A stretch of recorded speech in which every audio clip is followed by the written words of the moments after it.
पहिला आमच्या गावामध्ये पाण्याची भयंकर टंचाई असायची. आमच्या गावासारखं सुखी गाव कुठलं नाही. 52 कोटी रुपयाचं स्कीम, वारण्याचं पाणी प्युअर पाणी येते. त्यांच्या कसं पायाला भिंगरी मधल्यासारखं काम. त्या मराठा भवनचं त्यांचा हेतू काय होता आमदार साहेबांचा, की सर्वसामान्य लोक गोरगरीब लोकांच्या दारात ज्यांना उभा राहायला जागा नाही, त्या मराठा भवनमध्ये त्यांचा जर घरचा कार्यक्रम कुठला तर झाला, ज्याच्या घरात चूल पेटत नसते त्या गरीबाच्या घरात त्या माणसाला विचारा त्या 1500ची काय किंमत आहे ती. कसं आहे, बुडणाऱ्या नावात बसण्यापेक्षा नाव जी चालती नाव आहे त्यात बसा, तर गावाचा विकास.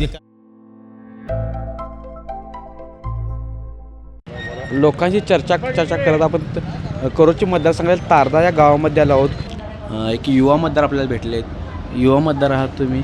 सध्या जर बघितलं पंचायत समितीचं राजकारण आहे, कशा प्रकारे सध्या म्हणजे गावागावामध्ये सध्या काय वातावरण पाहायला मिळते? गावागावामध्ये वातावरण काय आहे, आता सध्या पंचायत आणि जिल्हा परिषद थोडी नाराजगी गावात पहिला होती मुळात. म्हणजे कसं होतं, या नाराजगीचा पूर्ण गावाचं बंद कसं आहे, ऋषू हा मोठा म्हणजे लोक मोठं करायला लागले त्या ऋषू.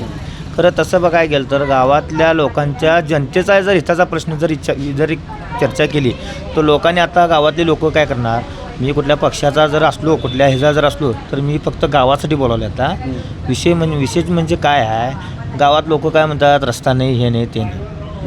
आता रस्ता कवा होणार, कवा रस्ता करायचा असतो हे जर गावाला कळत नसेल, गावातल्या ठराविक म्हणजे ज्यांना म्हणजे काय तर असं बदनामी करायच्या हिशोबानं जर करत असतील तर गावचे आमचे नेते प्रसाद खोबरे साहेब नाहीत. किंवा बरं मला एक पहिला बोलतो मी, या नवनिर्मित आमदार आहेत ना, आमदारांच्या माध्यमातून पहिला कसं आहे, आम्ही आमदारकीला त्यांच्या विरोधात होतो पहिला. खरं आत्ताची स्टेप जर त्यांचं जर कार्य जर बघितलं तर कसं आहे, गावाच्या हितून आपण आपलं हितू बघण्यापेक्षा आपल्या गावाचं हित जे चांगलं काय करत असेल तर चांगल्याला आपण चांगलंच म्हणायला पाहिजे. तर आमदाराच्या माध्यमातून आमच्या गावामध्ये मराठा भवन स्वतः आमदारांनी मंजूर करून दिला. तालमीच्या कामासाठी आमदारांनी मंजूर करून दिला. मुळात म्हणजे 52 कोटी स्कीमचं काम चालू आहे सध्या. प्रत्येक पावलाला काही पण उपोषण असू दे, काय असू दे, आमदाराचा कसं आहे, आमदार म्हणजे कसं आहे, एक म्हणा आमच्या वर्गी म्हणजे कसलं यंगच म्हणजे युवाच असल्यामुळे त्यांच्यापत्र युवा पिढी जाऊ शकते. जर आपलं जर वडीलधाऱ्या माणसाच्या वयस्कर जर आमदारांच्या ह्याच्यापत्र येतो, त्यांचे पहिला वडील होते की नाही, त्यांच्यापत्र आम्ही तिथंपत्र पोचू शकत नव्हतो. कारण आत्ताची स्टेप अशी आहे, आमदारांनी आम्ही बिंदास म्हणजे कुठलीही गोष्ट असू दे आपण त्यांच्यासंग शेअर करू शकतो. कारण का साहेब हे झालेलं नाही, कारण की एक लेवलला युवा पिढी असल्यामुळं. मग आत्ताच तसा एक नंबर सक्षम उमेदवार म्हणजे कसं झालं आहे, आमदारांची मुलगी. आमदारांच्या मुलगीचा विषय पहिला थोडाफार आमच्या गावात तसा मिनजलाच. कारण आमचे नेते प्रसादभाऊ खोबरे त्यांनी पण भरपूर प्रयत्न केले ते काय.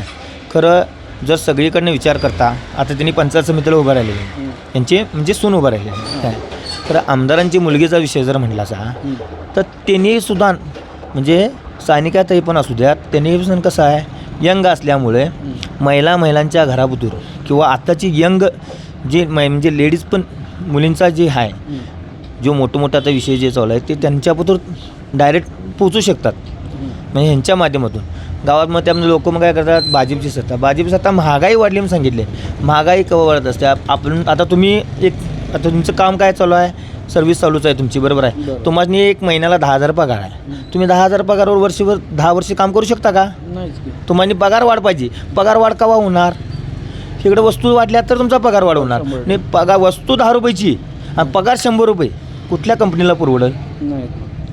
एक मुद्दा आहे. 4ने पहिला आमच्या काळात म्हणजे मी काय एवढा बुजुर्ग नाही, तर पण पहिल्याच्या काळात 4ला 20 गोळ्या येत होत्या, तर रुपयाला 4 गोळ्या येतात. काय आहे त्यात, चलन वाढलं म्हटल्यावर पगार वाढला म्हटल्यावर चलन वाढणारच. काय नाही तर पगार 10,000 आणि गॅस टाकी 200 रुपये, मग पैसे ठेवून काय करायचं काय, मग कोण बेजूर म्हणजे पैशाची किंमत राहिली असते का? शो पण तितकाच विचार करायचा. रस्त्याचं म्हटलं तर तेच आहे. पाईपलाईनचं 52 कोटी रुपयाचं काम चालू आहे. पाईपलाईन असं नाही की आज केली उद्या हे केली लगेच. आता प्रत्येक टायमाला मोठ्या पाईपा टाकल्या. मुळात म्हणजे हे काम म्हणणं आहे की 4 दिवस आड इथं गावाला पाणी येतं आहे, पाईपलाईनचं काम चालू असताना आपण घरात एक खड्डा काढायला ते 2 ठिकाणी लिकेज करतो. पूर्ण गावाचं पाईप खोदत असताना ती पहिलीची पाईप लिकेज झाल्यानंतर लगेच काढून गावाला प्रत्येक घरोघरी पाणी 4 दिवसातनं 3 दिवसातनं एकदा पाणी घरपोच प्रत्येकाच्या पाणी आता सध्या पडते. सध्या काम कोण बघायला हे आता BJPचं सरकार आल्यापासून 52 कोटी रुपयाची स्कीम. पहिला आमच्या गावामध्ये पाण्याची भयंकर टंचाई असायची. आता आमचं गाव एवढं आम्ही सुखी आहे, कुठलाही पूर आला तर पुराचा कशाच धोका नाही. तारदाळ आमचा मतदारसंघच असा आहे पुराचा धोका नाही. आम्हीच पूरग्रस्तवाल्यासनी मदत करतो. पहिला आमच्या गावाला फटका होता, गावाला पाणी नाही, त्यामुळे मुलीसुद्धा द्यायला कोण देत नव्हतं. आता आमच्या गावामध्ये आमच्या गावासारखं सुखी गाव कुठलं नाही. 52 कोटी रुपयाचं स्कीम, वारण्याचं पाणी प्युअर पाणी येते. हे कुणी आमदारांच्या माध्यमातून, भाजप सरकारच्या माध्यमातून, ज्या टायमाला भाजप सरकार हे झालं तेव्हापासून म्हणजे ह्या सगळ्या गोष्टी आहेत, या पाण्याच्या विण्याच्या आहेत ना, मग प्रसाद खोबरे असू द्यात किंवा आवाडे साहेब असू द्यात किंवा कोण पण असू दे, यांच्या माध्यमातून काही ना काही सगळ्या गोष्टी होत चालल्यात. आम्ही काय असं म्हणणार नाही की बाबा त्यांचं काम विरोधकाच नाही, पण आम्ही काय टोला देणार नाही काय नाही. खरं जो काम करतो विरोधक जर असला तर तो चांगलाच, गावाच्या हितासाठी तो चांगलाच.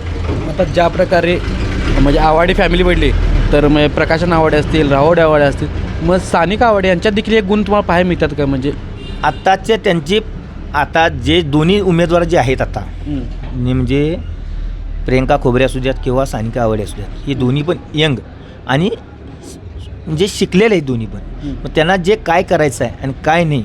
आत्ताचं कसं झालं आहे, पहिलंचं राजकारण कसं होतं, जो असा माणूस असायचा की त्याला आपला पण स्वतःहून चालत जायचं नाही, तो आमदारांना का जायचा, तो जनतेबद्दल कवा जायचा. मग आता यंग जी आल्या ना, त्यांना संधी देत असताना मग आपण मागं काय विचार करायचा.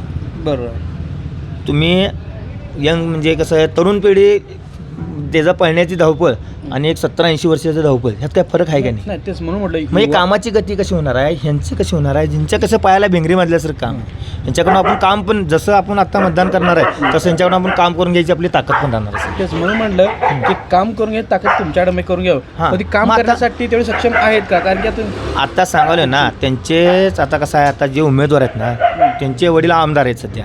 मग आता आमदारांची बऱ्यापैकी कुठल्याही जर कोपऱ्यात गेलं तर मंदिर असू द्यात किंवा काय पण असू द्यात, बऱ्यापैकी सगळ्या मंदिरांचे कुठल्याही कोळी समाजमध्ये जावा, कोळी समाजचं मंदिराचं काम चालू आहे. इथं जावाडी म्हणून आहे, इथं कोळी समाजचं मंदिराचं काम चालू आहे. तिथं मराठा भवन आमच्या गावामध्ये मराठा समाज पण भरपूर आहे. त्या मराठा भवनचं त्यांचा हेतू काय होता आमदार साहेबांचा, की सर्वसामान्य लोक, गोरगरीब लोकांच्या दारात ज्यांना उभा राहायला जागा नाही, त्या मराठा भवनमध्ये त्यांचा जर घरचा कार्यक्रम कुठला तर झाला तर तो त्यांच्यासाठी सगळ्यात मोठा कार्यक्रम असणार. बरोबर. तुम्ही आम्ही काय करू शकतो, आपण 50,000 रुपये करून कार्यालय करू शकतो, तर सगळ्याचनीच कार्यालयामध्ये कार्यक्रम करू शकत नाही. मग मराठा भवनचा फक्त हेतू काय आहे, कुठलाही जर कार्यक्रम असेल, भले तो कुठल्याही जातीचा असू दे, तिथं जर जो माणूस जर परिस्थिती नाही नसला तर आपणच गावातले 4-5 लोकांनी त्यांचा तिथं आपण कार्यक्रम सक्षम करू शकतो. म्हणजे मग त्या हिशोबाने मराठाचा भवनचा एक कार्यक्रम भरपूर दिवस जर प्रबलित राहुल साहेबांच्या यांच्या माध्यमातून झाले. त्यामुळे एकंदरीत आता एकंदरीत म्हटलं तर सांगू काय, अनेक थोडे दिवस आता राजकारण कशामुळे तटले कामं, आचारसंहिता लागल्या, हे लागलं त्यामुळे आलं, कधी आचारसंहितेमध्ये कामं तटलेली असतात. आता पाईपलाईनचं 99% काम, जवळजवळ 90% काम पूर्ण झालेलं आहे. पाणीसुद्धा गावातून पडलं आहे. नवीन 52 कोटी स्कीमचं पाणी आहे ना, ते प्रसाद खोबरे साहेबांच्या माध्यमातून गावातून इथं पडलेलं आहे काय. आणि त्यांनी सुद्धा आता इथं पाण्याची स्कीम, मग त्याच्यामध्ये आता सानिका आवडे असू द्यात किंवा हे असू द्यात, त्यांच्या माध्यमातून सानिकाताईंचा तर एवढा आता मूल मुद्दा होणार आहे. त्यांनी 1-2च दिवस एंट्री केल्यामुळं गावात बऱ्यापैकी लोकांच्या मनात जे भावना निर्माण लोकांनी केलेल्या होत्या त्या नष्ट झाल्या. घरांशाहीच्या ज्या भावना नष्ट केल्या होत्या. आपल्याला घरांशाही बघण्यापेक्षा आपल्याला लोकशाही म्हणजे काम करणारी हे पाहिजे. मस्त तिथं गावातली व्यक्ती पाहिजे आहे, बरोबर आहे. तर कसं आहे, आता त्यांच्या माध्यमातून जर सगळंच वरच्या पतूर जर हात असेल तर त्यांच्या माध्यमातून आपल्या गावात जर काम होत असले तर काम झालेलं आपल्याला बघायचं आहे का, बिनकाम केलेलं काम. हा कसं आहे, बुडणाऱ्या नावात बसण्यापेक्षा नाव जी चालती नाव आहे त्यात बसा तर गावाचा विकास होणार. बुडणाऱ्या नावात बसून काय फायदा नाही. कोण पण म्हणलं की येणार आघाडी आली, समजा गावात एक सीट आली, सीट येऊन तर काय पाहिजे, विरोधी बाकावर बसून काय काम होणार आहे. मग आपण ज्याला कोणाला निवडून द्यायला पाहिजे. आता आपण एकच जनता नाही असं की पूर्ण महाराष्ट्रातली किंवा देशातली जनता आहे. असं नाही की आम्ही म्हणलो टोला दिलो म्हणून पक्ष म्हणजे सत्ता पडली, एकाने होत नाही. मग जर सत्ताची जर सगळ्या ह्याच्यात येत असेल काय, युएन मशीन म्हणतात मशीनमुळं तर म्हणत असतात नाही, तर मशीन मात्र मी जनता एवढी कोण खुळी नाही आहे. उशीर ते सगळं बंद करून टाकले असते, फोडून टाकले असते, मतदानालाच बाहेर पडली नसती. तुम्ही मतदानाला बाहेर पडलाय, मतदान होतं आहे म्हणूनच निवडून येतात ना. पण मतदान कवा करतात लोक, आपल्याला जे पडते तेच करतात. तुम्हाला जे आता तुम्ही जर तुमचं काम करत असला, तुम्ही कोणाला मतदान टाकणार ते तुमच्या मनाला. मतदानाला संविधानात अधिकार का दिला आहे, गुप्त अधिकार का दिला आहे. मतदान वैयक्तिक जे मतदान आहे आपलं ते आपल्या बाबाला आणि भावाला आणि कुणालाच घरच्यांना सुद्धा कळू नये त्यासाठी आपल्याला गुप्त मतदानाचा अधिकार दिला आहे. लाडक्या बहिणीवर वारंवार टीका केली जाते, लाडक्या बहिणीच्या वारंवार टीका केली जाते. म्हणजे काय एक साहेब जर जसा जर हिशोब जर का आला, एकनाथ शिंदे साहेबांचा जर एक मोठा एक खारीचा वाटा का आहे यात. आपण जर सर्वसामान्य लोकांच्या 1500 रुपये एक एक कुटुंबासाठी लई मोठी रक्कम आहे. त्याच्या 1500च्या जेवर त्यांनी एक महिनाभर पोटाला खाऊ शकतात. ज्याच्या घरात चूल पेटत नसते त्या गरिबाच्या घरात त्या माणसाला विचारा त्या 1500ची काय किंमत आहे ती. तुम्ही आता दोघंजण आपण किंवा 4-5 जण गेलो तर हॉटेलात गेले की 1500 रुपये बिल होते जेवणाचं. म्हणजे आपल्याला पैशाची मूल नसेल. तर ज्या घरात खरोखरच पैशाची गरज आहे त्या 1500ची किंमत त्या माणसाला जाऊन विचारायची काय किंमत आहे ती. मग हेच जर आपण जर विचार केला तर कुणाचा पण कुठला पण नवरा एकटा घे 1500 रुपये कोण देऊ शकते काय खर्चाला महिन्याला. महिलेला एका महिलेला हे घे 1500 रुपये तू खरंच. अहो पूर्ण देशातल्या महिलेला 1500 रुपये देणं एवढं जोग नवं. लोक म्हणतात 1500 रुपये देऊन 3000 रुपये काढून घेतात. तो 3000 रुपयाचं आयुष्यभर काम करत नाही. त्याला 6000 पगारासाठी पुढच्या महिन्यात बालकाला नाही तर मी येणार नाही, मी 4 दिवस दांडी मारतोय. पगार वाढवणं तरी मी येत नाही.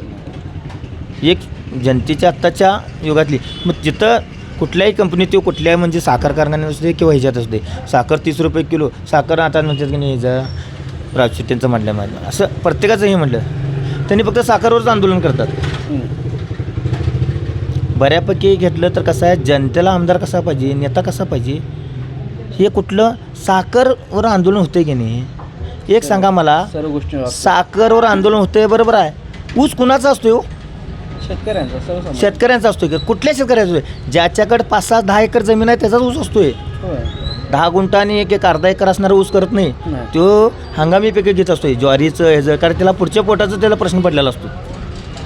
म्हणजे तुम्ही साखरेचा आणि आंदोलन करून म्हणजे बरंच करणार होय. एक साधा सोपा विषय आहे. कसा आहे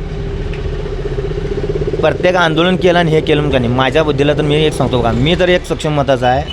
कुठं पण जर काम करत कोण विरोधक असू दे किंवा कोण पण असू दे आता हे प्रॉपरला आमदार असू द्यात किंवा जे खासदार केलं उभा केलेले हे जिल्हाध्यक्षसाठी केले म्हणतात कोण काय वाटेल ते म्हणत असतात काय कर जिल्हाध्यक्ष जर झालेत तर मी तर अभिमानानं म्हणेन चांगलं योग्य झालं. खरं आपल्या भागातला जिल्हाध्यक्ष झाला 100% आणि आपल्या भागातला जिल्हाध्यक्ष झाला म्हटल्यावर की आपल्या गावाचा विकास झाला लक्षात ठेवा. जेवढं पद मोठं मगाशी मी काय म्हटलो पहिला बोलताना बुडणाऱ्या नावात बसण्यापेक्षा वाहत्या नावात बसलेलं चांगलं असते त्याचा जीव वाचत असते. नाव बुडायला त्यात बसून काय फायदा नाही. मग आता कामं चालू आहेत त्याच्यात तुम्ही भले तुम्ही काम करू नका हे करू नका विरजन तर घालू नका. बरोबर बाजूला बसून विरजन तर घालून म्हणजे त्या कामालाच स्टे लावू नका. आमच्यात कसं होतं आहे म्हणजे काय ह्यानं हे केला त्यानं ते केला कामाला स्टे लावायचं ते करून द्यायचं नाही. रस्त्याचं काम अहो साहेब 25 कोटी रुपये 52 कोटी रुपयाची स्कीम चालू आहे. आता बऱ्यापैकी सगळीकडे कुठं जर गावात चौकशी करा वाडी बसते बघाचा अहो जिथं ज्या एक मळ्यामध्ये 4 घरं आहेत त्या घराबद्दल पाईपलाईन गेली आता सध्या आम्ही स्वतः जाऊन बघून आलो. जिथं मळ्यातने 4 घरं राहतात तिथंसुद्धा ना गावातली आता ग्रामपंचायतची पाण्याची पाईप तिथंबद्दल गेलेली आहे. म्हणजे त्यांनासुद्धा पाण्याचा आता त्रास नाही आहे काय. मग आता थोडं रस्त्यासाठी पाईपलाईन घालायचं म्हटलं खड्डं काढायलाच लागणार. थोडासा कडा घेतला सण केल्याशिवाय पण हे नाही होत. लगेच तो खायला गेलं रूप येत नाही. लगेच जरा वाट बघायला लागणार. मग आता अनेक थोडे दिवस थांबा थोडे दिवसांना आमदारांच्या हिशोबात ना आता जर आमचा सर जिल्हा परिषद जिल्हा परिषदला हे जर स्थानिका त्यांचं निवडून किंवा हे जर निवडून आले तर आणि परत भर झालं ना गावाचा विकासच वाढला ना. मग आपण कसं आहे आपण खरं तर हा विचार तुमचा आहे तसाच विचार पूर्ण गावाने केला आहे का गावाचा विचार केला आहे का असा काय गावाचं मी मगाशीच काय बोलताना लोकांच्या मनात आमच्यासुद्धा मनात पहिला परिवर्तन थोडंफार तसं मन जरा दुखवलं गेलं होतं. खरं पाठीचा पडद्यामागचा जर पिक्चर बघितला तर आपल्याला काय गरज आहे आता आपल्याला कामाची गरज आहे. आणि कामाची गरज असताना आपण सर्वसामान्य जनता आहे. सर्वसामान्य जनतेचं काय विषय असते. एकनाथ शिंदेने 1500 रुपये केले किंवा ते फडणवीस साहेब करू द्यात नाहीतर आमदार साहेब करू द्यात किंवा गावातला लोकलचा सरपंच करू दे किंवा कोणते सदस्य नेता करू दे तर लोकांच्या पुतळी हे मिळालं हेच आपल्यासाठी सर्वश्रेष्ठ. लोकांचं विकासाच्या दृष्टीनं हे असलं पाहिजे असं तुमचं आमचं मत आहे. मग कसं आहे विकास चालू असताना त्यांनी ते विकासामध्ये विरजन न घालता त्यांना पाठीमागून जसं काम करून घेता येईल एक मन आहे म्हणते का सगळं चांगलं विरोधकाचं सुद्धा वाईट चितायचं नाही तो आपलं चांगलं होत असतं.